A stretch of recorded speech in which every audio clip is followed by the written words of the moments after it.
মই জ্যোতিষী Hemanta Kashyap astro live অসমৰ মাহেকীয়া ৰাশিফললৈ আপোনালোকক সকলোকে স্বাগতম জনালোঁ।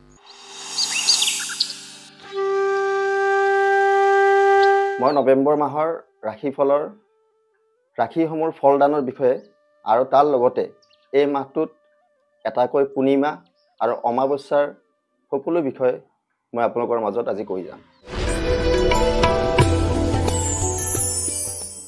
এইবাৰ আহিলোঁ মই মিথুন ৰাশিৰ জাতক জাতিকাসকলৰ বাবে।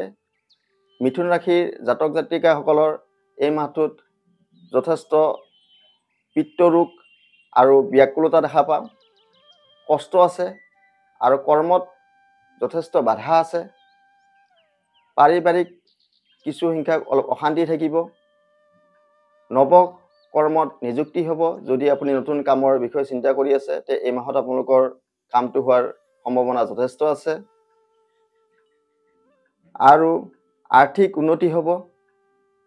ঘৰত শুভ সংবাদ আহিব। এই মাহত আপোনালোকৰ কিবা নতুন চাকৰি বাকৰিৰ পৰা আদি কৰি শুভ সংবাদ অহাৰ যোগ আছে। আধ্যাত্মিক উন্নতি আছে। পদ লাভৰ যোগ আছে।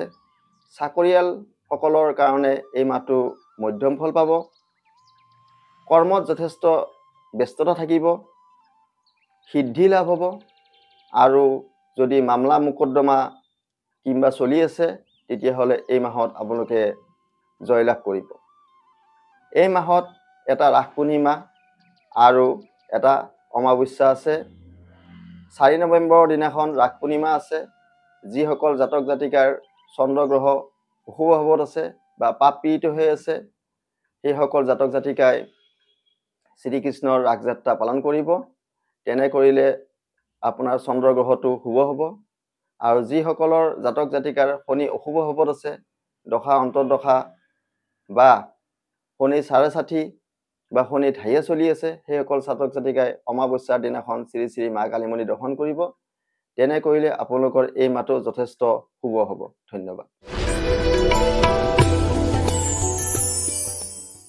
মই হেমন্ত কাশ্যপে এষ্ট্ৰ লাইভ অসমৰ মাহেকীয়া ৰাশিফলৰ এই অনুষ্ঠানৰ পৰা বিদায় মাগিছোঁ।